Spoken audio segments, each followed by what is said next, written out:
Imana yacu ihabwa icyubahiro. Imana yacu umubyeyi waduhuje atuvanye mu mpande zinyuranye kugira ngo aduhurize hamwe ku buntu bwayo.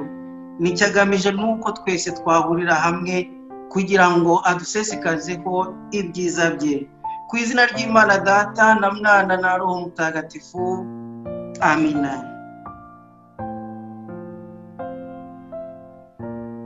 Isengesho ryo kwicuza ibyaha Nyagasani, ibyaha nakugirenda byanze kuko binderanya nawe bikadutandukanya, ariho nunze ukandengera iteka. Kandi ndabyangira ko byicishije Yezu Kristo umwana wawe ukunda. Dawe ubinyize sinshaka kubisubira, ndashaka kuba uwawe. Amina. Reka duhere kuri iri jambo ry'Imana, umuhanuzi Hoseya, umutwe wa 6, umurongo wa 1 kugeza ku wa 3. Hoseya umutwe wa 6, umurongo wa 1 kugeza ku wa 3. Nuko muravuga muti nimuze tugarukire Uhoraho, niwe wadukomerekeje kandi uzatuvura, niwe wadukubise azomora ibikomere byacu. Nyuma y'iminsi 2 azaba yaduhembuye, ku munsi wa 3 aduhagurutse maze twibanire. Nidushishikarire kumenya Uhoraho nta shiti. Mu gitabo cy'umuhanuzi Hoseya umutwe wa 6 imirongo 3 ya mbere, nkurikijeho Zaburi 147 umurongo wa 3, aho tumva ko niwe ukiza abafite intimba ku mutima maze akomora ibikomere byabo. Umuvandimwe Gerard rero yansabye kwifatanya namwe kuri uyu mugoroba tukaganira gukizwa ibikomere no kubohoka. Kuvuga ku bikomere, gukira ibikomere, iyo ni ingingo, ni inyigisho mwakunze guhabwa inshuro nyinshi. Ndakeka ahantu twahuriye twitegura kwakira impuhwe z'Imana twakunze kumva inyigisho ku bikomere. Ni inyigisho yaba ndende, uvuze ibikomere ubwabyo, uvuze uko ibikomere tubyinjiramo, uvuze uko umuntu akiri ibikomere. Iyo nyigisho urebye ni ndende, ariko Roho Mutagatifu uyu munsi adufashe, aduhe igikwiye kijyanye n'uyu munsi twateganyije. Ibikomere muri rusange mwarabyumvishe, mwarabyigishijwe. Twibukiranye rero igikomere cy'umutima, igikomere ku mutima. Ubyumva ute? Ubyibuka ute?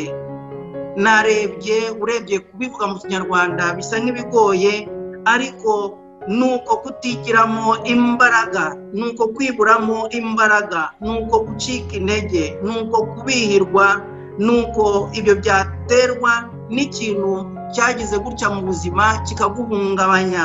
Iyo shoke wagize igihe iki n'iki mu mateka y'ubuzima bwawe, ukumva uti sinyibasha kubabarira, sinyibasha gukunda, agahinda k'abandi ntacyo kakimbwiye, ibyishimo by'abandi ntacyo bikimbwiye. Mbere nabashaga kubabarira, mbere narakundaga, mbere nafashaga abandi, mbere nishimanaga n'abandi, nagiraga impuhwe, ariko rwose ubu numva ntakibishoboye. Muri njye mfite ubushake, ariko nta mbaraga mfite zo gukora iki n'iki. Ndumva hari ikintu muri njye kindemereye kidatuma mpagurukaho ndi ngo ntere intambwe ngane iriya nzira nahozemo. Niba rero wisuzumye ugasanga hari ikimeze gutyo mu buzima bwawe, ni ukuvuga ko ufite igikomere, ni ukuvuga ko mfite igikomere. Umuntu mu buzima bwe, buri wese arebye, uwagize umwanya wo gukunda agakunda byimazeyo, ariko umunsi umwe akagira atya akabeshwa n'uwo yakundaga, agahemukirwa, akaba desu. Kuva ubwo ntakizera urukundo, akagira n'ubwoba bwo kuba yatangira urwo rugendo rundi rwo gukunda, akumva nta muntu yakwizera ngo amwimariremo. Uwo muntu wakundaga akaba ageze ahantu yumva, uko tubivuga, rwarakamye. Yewe niyo umubwiye ko umukunda ntabyemere, kuko mu buzima hari aho yatereye icyizere kuko yumvaga akunze, ariko nyuma baza kumuca intege arahemukirwa. Si mu rukundo gusa, tubyumve neza, kugira uwo wizera, kugira uwo babarira, mu kwishima, mu kugira impuhwe, mu kwiyitaho, mu kwita ku bandi, mu muryango se, mu bawe ba hafi, ibyo byose kugira ahubwo buri muntu yiyanga. Kwiyitaho nta kintu bimubwiye, tuzisuzume tuzasanga dufite igikomere cy'umutima. Umuntu yabayeho agira impuhwe, umuntu yabayeho atabara abandi, umuntu yabayeho afasha abandi, afasha imbabare, asura abandi, asura abarwayi, afite ukuntu yiyunga n'abandi mu mabaro no mu byishimo, ariko umunsi umwe akagira ryakaza ikintu kikabyikubitamo, nuko ugasanga abonye bamwe bamunyega, abandi batamwitura ineza yagize, abandi batamusubiriza aho ibyo yakoze, abandi batamwakiriye iyo neza yabagiriye, noneho ugasanga agize deception mu buzima bwe. Umuntu rero akaba yakundaga, nta nzika yagiraga, ariko igihe kimwe hakaza umwe mu bavandimwe akamutenguha. Iyo deception ituma rero we yumva hari ikintu acitseho, akabura intege, akabura ikimuhagurutsa. Icyo ngicyo ngewe nicyo nadefinisa nk'igikomere cy'umutima. Rero uvuze igikomere cy'umutima nta kuntu atavuga ububabare bw'umutima.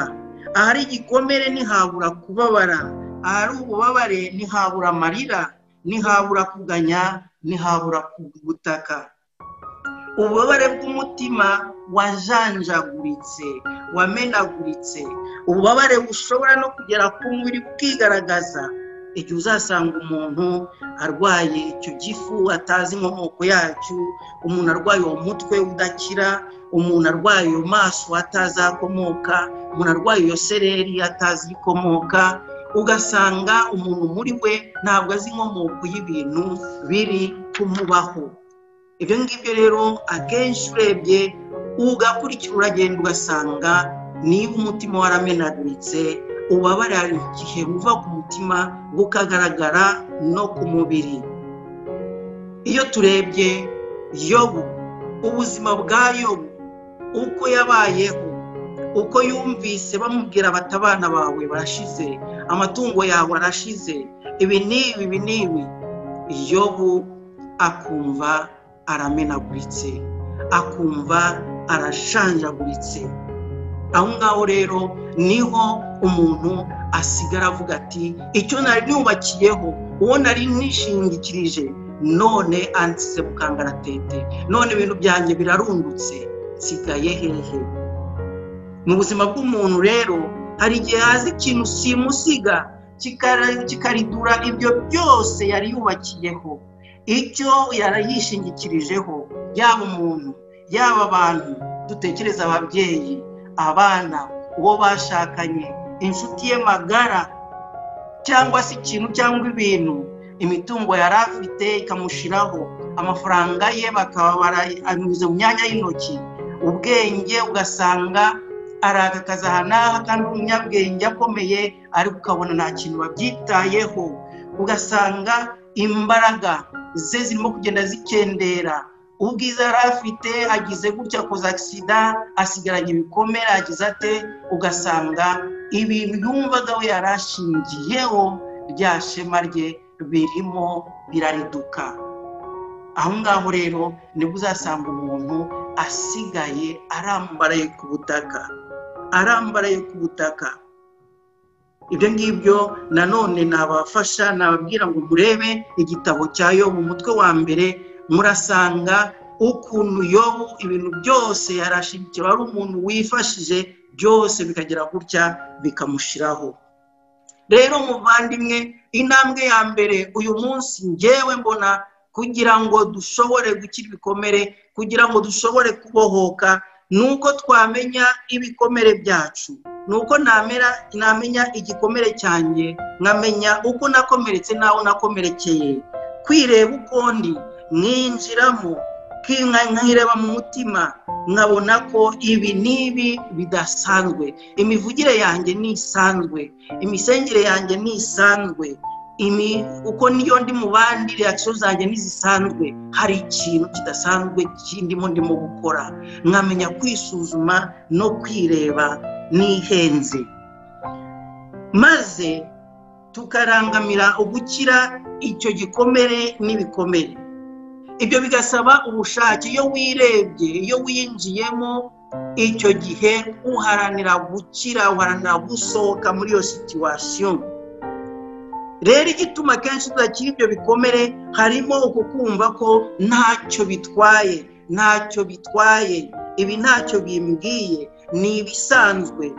Icyo umwanzi se kibashaka ni ukutwumvisha ko icyo nta kintu kibuze, ni ukutwumvisha ko twebwe ubwacu ibyo ngibyo twabirenga, ibyo twabirenze, ako ngako ari akantu gatoya. Rero tugomba noneho kwivamo tukaganira n'abandi, tugasangira n'abandi ibirimo bitubaho, uwo tubana, iyo nshuti nizeye, uwo musaseredoti, uwo wihaye Imana, babandi twita n'abayobozi ba roho, niba koko turi mu nzira y'ubukristo, kwegera uri aho ngaho hafi ukamusobanuza ibintu biri kumbaho urabibona ute. Ariko hejuru y'ibyo byose, yo kubaza, yo kwegera uyu n'uyu, tukamenya ko tugomba guhindukirira Imana iri hejuru yabo bose. Ukumva ugira uti, uhoraho, ndagukunda wowe imbaraga zanjye, ni wowe rutare rwanjye n'ibirindiro byanjye, ukaba n'umurengezi wanjye. Ibyo tubiririmba muri Zaburi ya 18. Ukumva yuko ufite umurengezi, ukumva yuko ufite uwushingiyeho. None rero uhoraho, numbe kure, wowe imbaraga zanjye, banguka untabare, ukamenya gutabaza, nko muri Zaburi ya 21. Imbaraga zanjye ni wowe ndangamiye, Imana niyo buhungiro bwanjye butavogerwa, Imana yuje neza izangoboka, maze ikama guhinyura abo bose bari banyubikiriye. Iyo ni Zaburi ya 59. Ukumva yuko aho ngaho noneho washakishije mu bantu, ariko ukumva ko hejuru yabo ufite ubaruta, usumba bose, usumba byose. Muvandimwe, aho ngaho no kuvuga ko ntabwo nakwinjira mu ibikomere mwarabyigishijwe. No muvandimwe wacu Gerard yarabyigishije cyane, yabyanditseho. Ibikomere twabonye umwanya wo kubizirikanaho. Niba hari umuntu wumva abakeneye gusubira inyuma, yazagenda gahoro gahoro, yongera asoma, yongera abaza, ariko muri rusange naho ngaho bigana. Yesu Kristo yaje gukiza abafite umutima wamenaguritse, umutima washengutse. Nimuze mwese abarushye n'abaremerewe, njyewe nzabaruhura.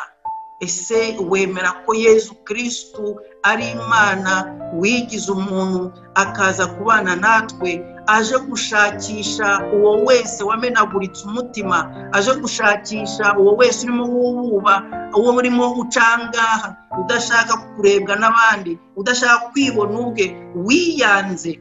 Arimo araguhamagara nk'uko Imana yahamagaraga Adamu na Eva, ati, Adamu uri hehe? Adamu uri hehe? Kubundabunda uri hehe? Igikomere gituma tubundabunda, igikomere gituma twihishahisha, igikomere gituma twihisha abantu tukihisha n'Imana. Niyo mpamvu yafashe umugambi wo kwigira umuntu kugira ngo atwegere, avuga ati, vayo, wambaye ubusa. Ninde wakubwiye ko wambaye ubusa? Ngwino mwambike igishura cyabo natoye. Ukongera ugasubirana imbaraga, ukongera ukumva muri wowe wigaruyemo icyizere.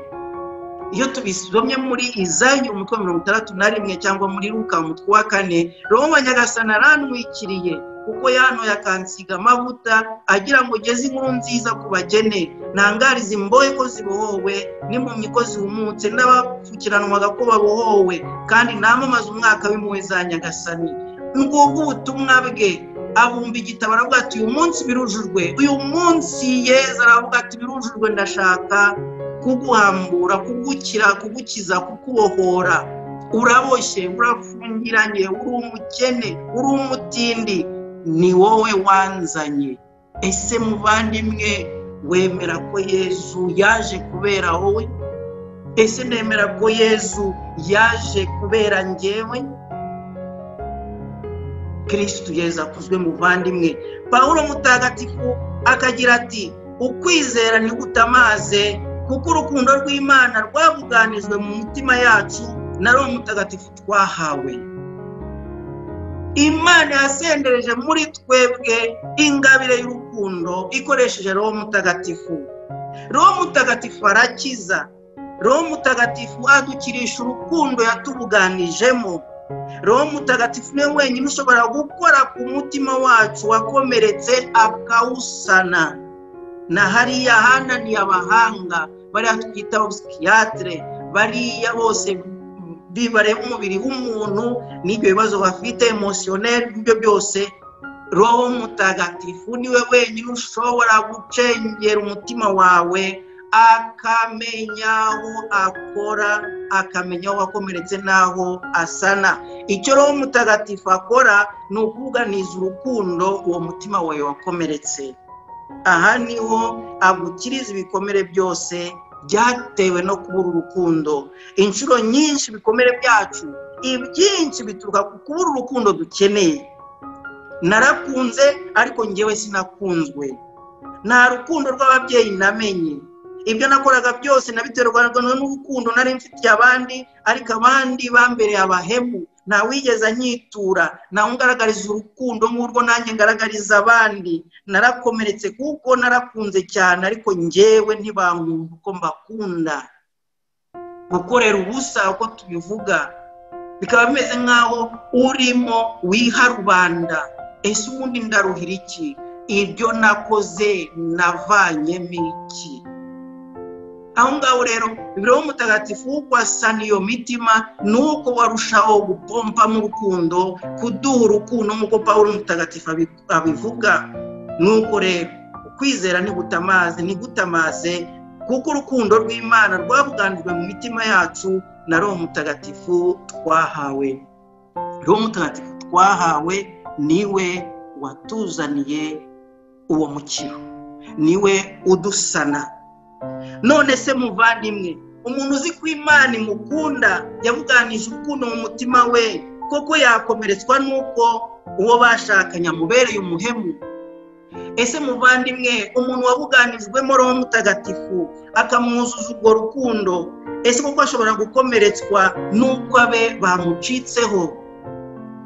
Ese umuntu wabuganijwe mu rukundo na Roho Mutagatifu uzi ko Imana imukunda ashobora gukomeretswa nuko inshuti ye yamutereranye, yamuhemukiye, yamutaye ikajya kwishakira izindi nshuti?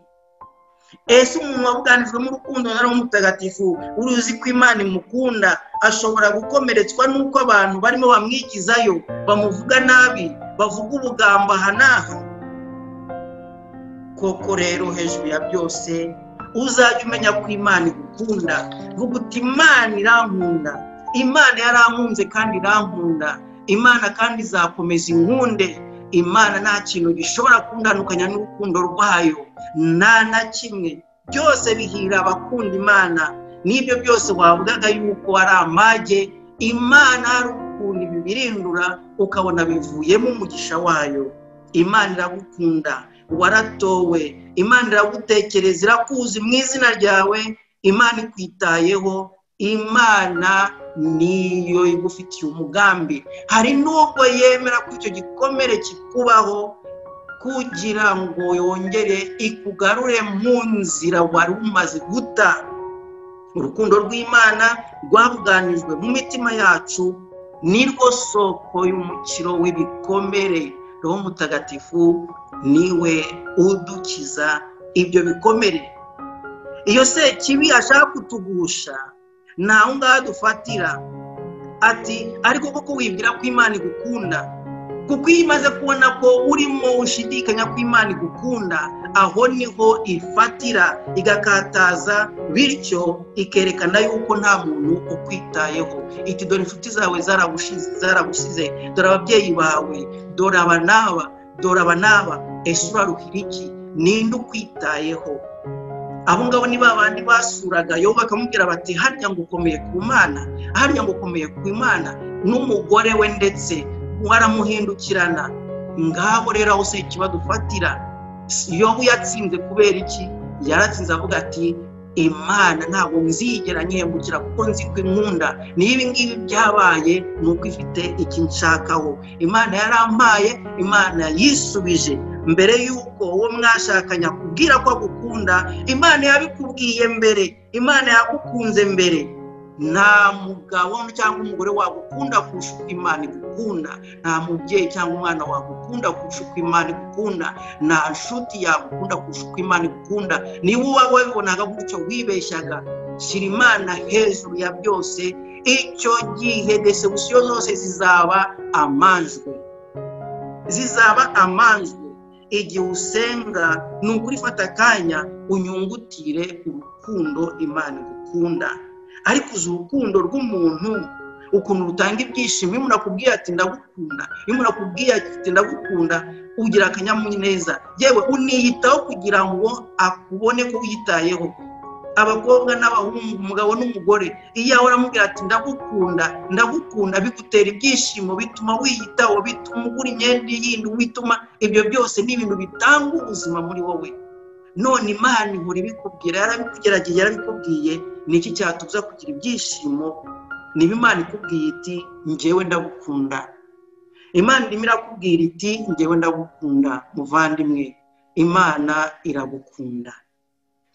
None rero inzira yo gukirizwamo yabihe? Niba baravuze bati tuganirire gukizwa ibikomeye no kubohoka, inzira yabiyihe?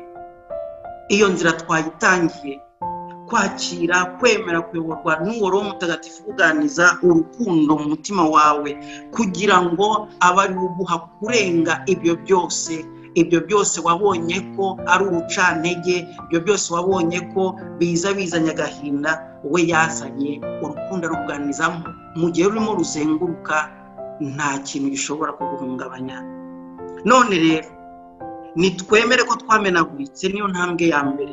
Emera ko umutima wawe wajanjaguritse, maze wijugunye mu biganza by'Imana, wirundurire mu biganza byayo, kuko tutari kumwe ntacyo mwashobora. Ni Yesu ko wabivuze mu mutwe wa 15 w'Ivanjiri ya Yohani. Rwose tubifateho serieux, tumusabe kudukiza, kutubohora. Yarabivuze tutari kumwe ntacyo twashobora. Wishingikirije nde? Wishingikirije iki? Ko mutari kumwe ntacyo washobora. Ikindi ni ukudashinyiriza. Igikomere cy'umutima kijyana n'ububabare bw'umutima, bikaba byanaganisha ku bubabare bw'umubiri.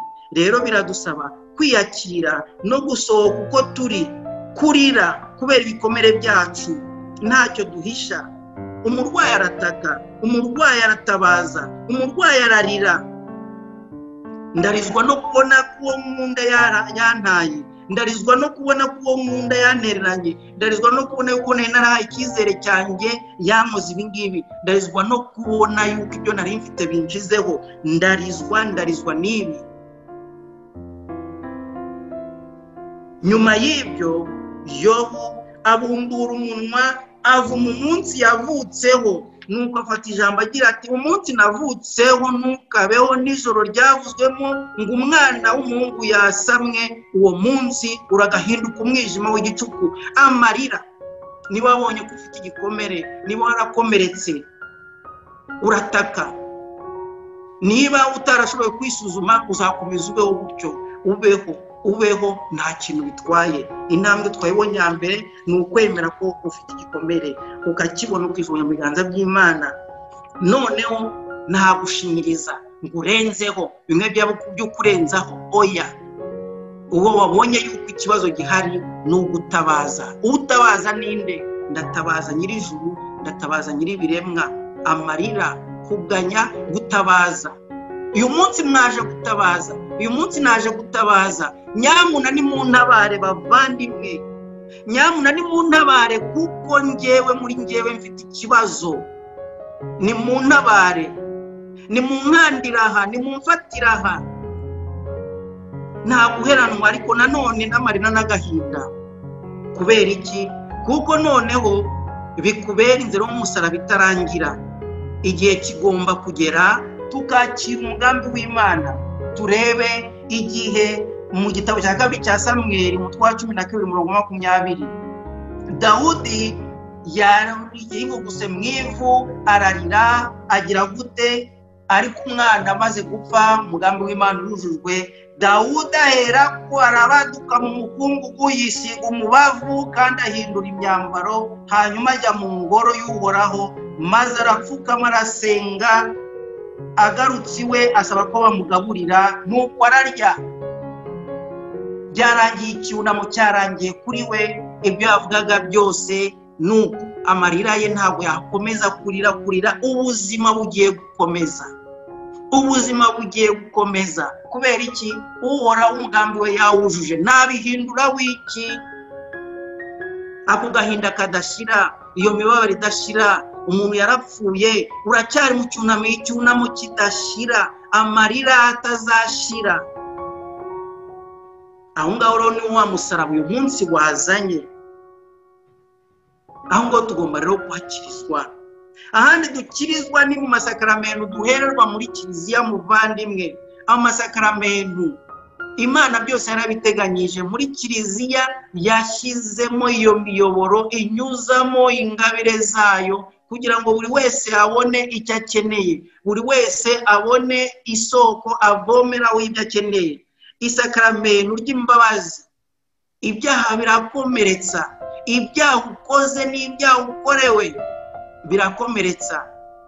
Menya kwisuzuma, umenye yuko uri mu nzira mbi. Menya kwisuzuma, umenye yuko warutanze, amagambo yawe ntameshe, wakoze ibintu bitari byo, wahemukiranye. Nuko genda upfukame uvuga uti dawe naracumuye, ndasaba imbabazi.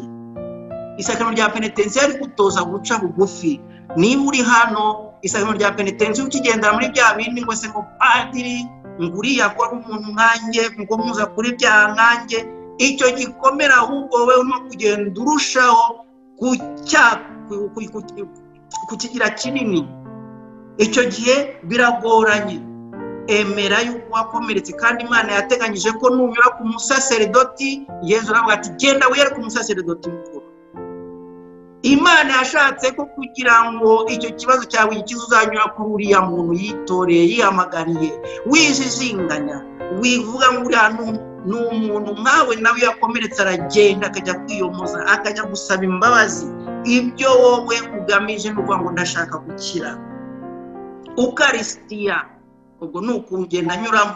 Ukarisitiya, ukamenya yuko mu biganza byawe, ku rurimi rwawe ugiye kwakira uriya uvuga ati njyewe nazanywe no kubohora, njyewe nazanywe no gukanda, njyewe nazanye no gukiza. Haguruka ugende. Uzasoma ibitangaza byose yakoze Yesu. Avuga ati ndabishatse, haguruka. Avuga ati mukobwa, haguruka. Avuga ati bigende biruko wabisabye. Yesu niba ko uyu munsi wamuzana igikomere cyawe, ukavuga uti ndamuye ibiganza byanjye, amen, ngwino Nyagasani Yesu, umubiri wa Kristo, amen, ukawuzi yuko umubwira uti kandi unyinjiremo unyize ibikomere. Isakaramentu ry'Ukarisitiya, Yesu arakiza. Yesu akiza ibyo bikomere, Yesu agakiza n'imibiri yacu. N'andi masakaramentu, gusiga kw'abarwayi, aha dusanga ku buriri bwabo, aho twarembeye, aha dusangana, ntabwo ari isakaramentu ry'abenda gupfa, ni isakaramentu ridusubiza imbaraga igihe cyose indwara yatuzonze, kugira ngo tugaruke mu mubano wacu n'Imana na kiliziya. Andi masakaramentu, amasakaramentu duherwa, ingabire duherwa mu gushyingirwa, aho ngaho ni naho tuvana imbaraga zo kugenda dutsinda ibikomere duterwa n'abo twashakanye. Niho handi Pawulo avuga ati urukundo rurihangana, urukundo rwihanganira byose, urukundo rurababarira, urukundo biriya byose ntabwo wabigeraho igihe cyose muri iryo sakaramentu utabumbuye ibiganza, kugira ngo Nyagasani agenda arushaho kugenda azisakaza muri urwo rugo rwanyu.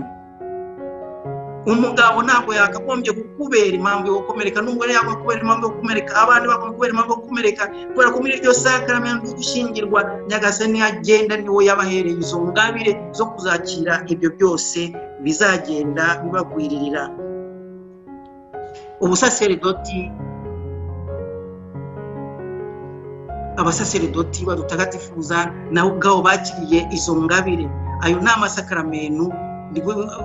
Umusaseredoti agomba kumva iyo ngabire afite yo gushyikiriza abandi ibyo Nyagasani ashaka kubashyikiriza, kandi nawe ubwe akabanza kwiturira icyo gitambo, akumva yuko nawe wakomeretse abandi uhoraho amuheraho amusana. Muvandimwe rero, ayo ni amasakaramentu. Tugakomeza, ushobora gukirizwa, Uwiteka agukiriza mu isengesho. Nk'ubu ngubu isengesho ukora buri munsi, isengesho ryawe ni umuhura n'Imana, Imana ikakubwira nawe ukayibwira, Imana ikakumva nawe ukayumva.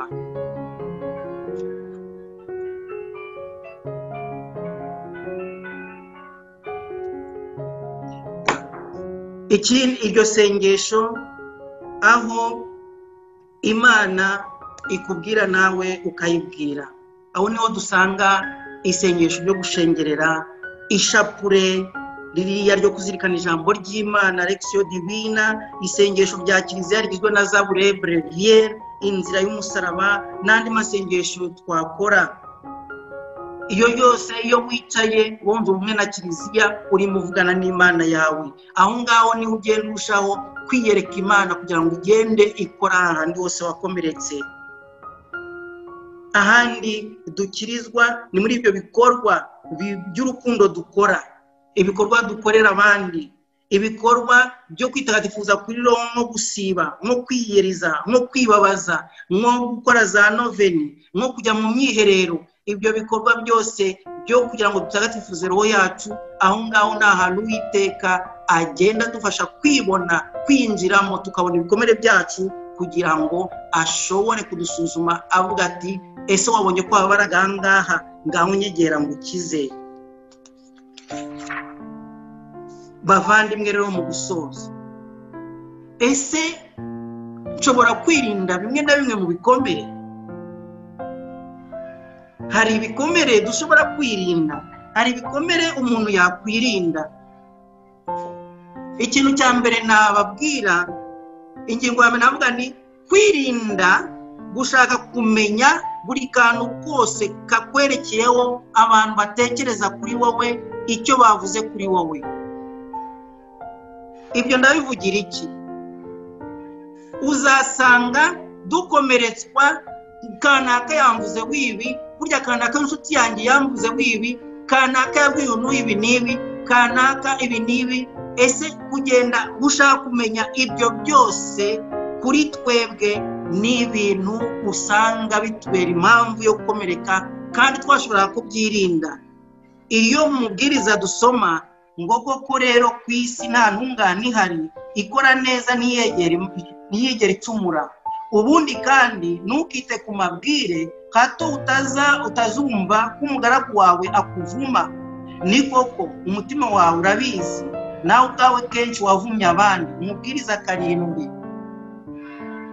Iyo wita kuri utwo tuntu twose n'abo ngo bakwegereye, uriya ntabwo nari nzi ko yavuga iburiya, namwizeraga none umva ibintu yamuze, none umva ibintu ntabwo nari nzi ko ibyo bintu byose.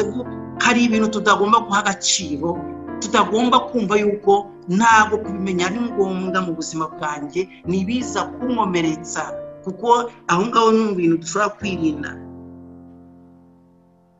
Ikindi rero ni ukwirinda abantu bashobora kudukomeretsa biboroheye. Hari umuntu ukureba akakubona amatwi, nka kumwe bavuga mu Kinyarwanda ngo bakubonye amatwi, kubera personalite yawe. Urumva? Niyo mpamvu Zaburi ya mbere, umurongo wa mbere bahita batubwira ngo hahirwa umuntu udakurikiza inama y'abagira nabi, akirinda inzira y'abanyabyaha, kandi yicaranye n'abaneguranye. Hari abantu ubona yuko babereyeho kudukomeretsa. Bene abo bantu ugomba kumva yuko bari nta kintu batwungura. Irira jambo ry'Imana, iyo Zaburi uyibaho gute? hari abantu twita inshuti tugira gute, ariko wareba ugasanga ni bane wa muntu buri gihe ukuzanira amagambo, buri gihe ukuzanira ibi n'ibi, buri gihe uhora anegura abandi agira gute, ugasanga aho kukubaka arimo aragenda agusenya. Niyo mpamvu mu nshuti tugira tugomba kumenya inshuti twicarana n'izihe, inshuti tubana nazo n'izihe, tubyumvikanaho neza. Tutegetswe gukunda bose ndetse n'abanzi bacu, ariko ntabwo dutegetswe kugira inshuti buri muntu wese. Ntabwo buri wese yambera inshuti, ariko buri wese ngomba kumukunda ndetse n'umwanzi wanjye. Hari abantu baza muri gahunda y'abamenyi, abo twiganye, abo twamenyana, abo twahuriyana mu bukwe, abo twagize gute, abamenyi.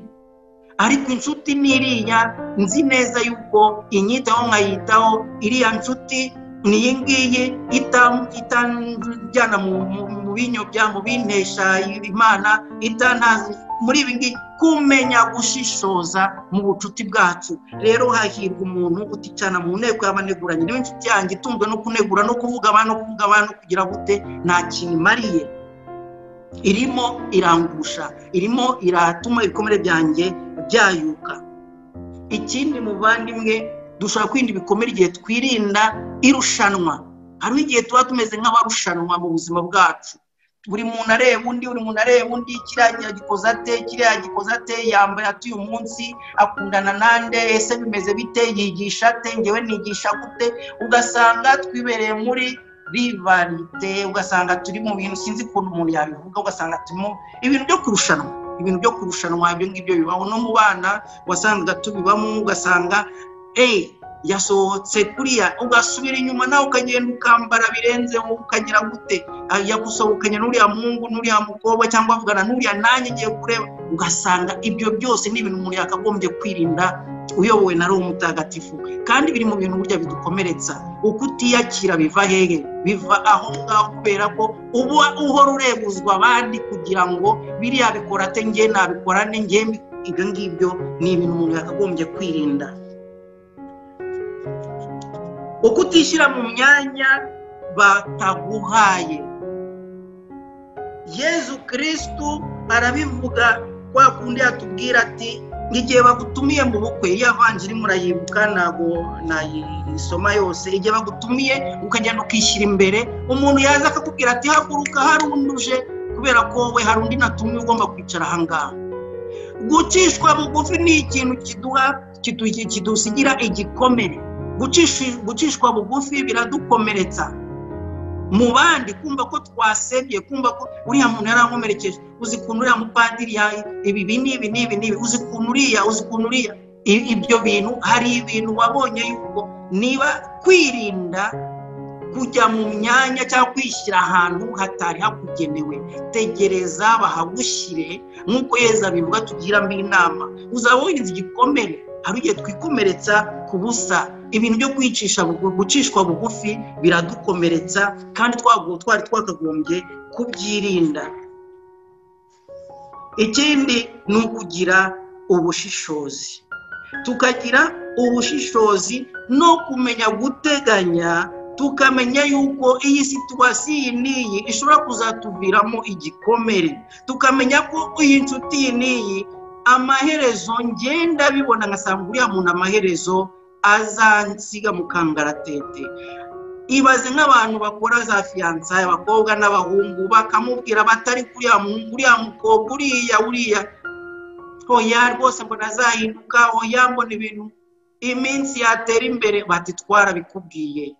Imana igenda iguha ibimenyetso rimwe na rimwe, ikavuga iti nyamara uyu muntu, nyamara iyi nshuti, amaherezo ikagenda iguha ibimenyetso, nyuma ukazibona wasandaye. Icyo ni igikomere wakagombye kwirinda ukoresheje ingabire wahawe za Roho Mutagatifu, harimo n'ingabire yo kugira ubuhanga, yo gushishoza, ukumva yuko no kwemera kumva ushishoje iby'abandi bagenda bakugira w'inama. Kugira ubushishozi, umunyabwenge abona icyago kije akihisha, nawe injiji zikiyahuramo zikabiryora. Iyo ngiyo ni imigani, umutwe wa 22 umurongo wa 3. Yezu ntiyigeze akomeretswa n'ubuhemu bw'abantu bwa Yuda. Kubera iki? Yuda, kora ibyo ugomba gukora. Petero, winzana w'ibyo ngibyo, nzi neza ko isaha kitari buze kubikora umyakanye kangahe. Ibyo ngibyo byose ntabwo kumwihakana kwa Petero ntabwo byakomeretse Yezu, kubera ko yabaga yabibonye, yabaga avuga ati wowe nta kintu bishobora kuntwara, wowe ndabizi ubuze kumyakana wishaka kunzana ubwo bugabo bwawe ngaho kanyabugabo. Wowe Yuda, gira ibyo ukora ubikore maze ibyuzuzwa byuzuzwe. Ntabwo ni n'amama yambwiye ati nuko nguko utanga inshuti yawe Yuda, nuko nguko umusoma. Kubera iki? Kugira iyo ngabire yo kubona ibintu kare, yo kuvuga ngo kiriya nakirinda, biriya cyangwa se niyo nakirinda ariko ni cyiza, ntabwo nzatuma gikomeretsa umutima wanjye. Ni kwa kundi mu kibuga tubyita amortisoma, nk'umupira ukamanuka umukinnyi bakamuha amashyi ngo yakoze amortisoma. Nibyo, cyangwa ugiye kugwa ukaba uguye neza, ntujanjagurike, ukagwa wabyiteguye. Icyo gikomere ntabwo kikubabaza nk'uko kikugwirira utari wabyiteguye. Ikindi rero ni ukwirinda gutegereza urukundo rw'abandi, imbabazi z'abandi, kwiturwa n'abandi. Ibyo bintu nabyo ni ibintu dushobora kwirinda ko byadukomeretse. Ndakunda kugira ngo abandi bankunde, nkora ibi kugira ngo banyiture, nkora ibi. Aho ngaho Yezu yarabitubwiye nanone muri uriya mutwe wa 14 w'ivanjiri ya Yohani, kubera ku murongo wa 12 arongera arabwira ati nugira utumira ku meza, haba ku manywa cyangwa nimugoroba, ntugatumire inshuti zawe gusa. Urumva? Ahubwo uzatumire bariya badashobora kukwitura. Nuko iriya vanjiri sinayirangiza, ngira ngo murayibuka, umutwe wa 14 umurongo wa 12 kugeza wa 14. Rero gutegereza kuzagirirwa uko nawe wagiriye abandi, iyo ubibuze urakomereka. Iyo ubibuze urakomereka. Ngo se ubundi nduhira iki? Ninde unyitayeho? Iyo ubonye ngo se ubundi ngo ngiye muraguhamagara n'umamagara, muramwandikira n'unyandikira, ngewe ibi n'ibi n'ingwa amakado nta kantu umbwira. Ibyo bintu byose bigusigira ibikomere. Ibyo bintu byose kandi ari ibintu wakagombye kwirinda. Hari ibikomere natwe ubwacu twakagombye kwirinda. Rero niba utegereje urukundo rw'abandi, amaherezo uzakomereka. Wowe kora ibyo ugomba gukora. Neza agira ati ndi umugaragu wa Nyagasani, nakoze ibyo ngomba gukora, nta kindi. Unyitura utazanyitura, byose nabikoze kubera urukundo mfitiye Imana n'umuntu. Urumva? Aho ngaho ni rwa rukundo rwakujemo. Rero nkasozereza noneho kuri iki kintu kiraze kwirinda gukomeretsa abandi. Niba wumva ko abandi bagukomeretsa, nawe wumve ko utagomba gukomeretsa abandi. Aho ngaho ni ikintu tugomba kwirinda gukomeretsa abandi. Nimuzibeshye, Imana ntireregwa. Icyo umuntu azaba yarabibye nicyo azasarura. Ubibira umubiri azawusaruraho urupfu, nawe ubibira roho azayisaruraho ubugingo bw'iteka. Nitwihatire gukora icyiza tutadohoka, bityo niba tudacogoye tuzasarura igihe kigeze. Niba ubiba ibikomere uzasarura ibikomere. Niba ubiba amacakubiri uzasarura amacakubiri. Niba ubiba ibi niba uzasarura. Ngibyo rero kwirinda gukomeretsa abandi. Kwirinda gukomeretsa abandi. Usibye ibikomere ubibye ibikomere azasarura ibikomere. Amagambo uvuga ataboneye uzayasarura nawe. Rero muvandimwe, burya ntabwo hari igihe umuntu avuga ngo uriya muntu yarankomerekeje, ariko umuntu yajya kukomeretsa nta kintu. Nko mu rugo, uriya mugabo yagiye kugutuka nta kintu bivuyeho, uriya mugore yagiye kugukora bana nta kintu bivuyeho, iriya nshuti yawe ese nta kintu wowe wakoze iki? Hariho n'igihe utamenya kubana n'umusazi yiturije. Iyo uje kuyibisazi bya mugenzi wawe, ngibyo rero. Iyo ibisazi ntitugajajure ibisazi by'abandi. Kwirinda gukomeretsa, kuvuga umutima w'umuntu uhibitse byinshi. Ari rero dukoraho gatoya bikaba bimeze nko gukora ku mashanyarazi, ugasanga turahiye ari twebwe. Kwirinda gukomeretsa abandi. Rero bavandimwe, muri rusange mu kanya nari nateganyije navuga ko muri resume cyangwa mu magambo menshi cyangwa makeya ni ibyo ngibyo nakubwira. Ibikomere bibaho, igikomere kirebe, umenye aho kiri, umenye uko cyaje, ugisha inama, cyane cyane urangamira uhoraho. Ziriya nzira zose twagerageje kurezuma, Uwiteka azanyuramo, aza gukoreho agukize. Uyu munsi ukubera umwanya wo kugira ngo ureke urukundo rw'Imana rugukorera. Ugira uti Imana irankunda, uyu munsi ndashaka kunyiza igikomere cyanjye. Amen. Nyagasani Yesu nabane nawe.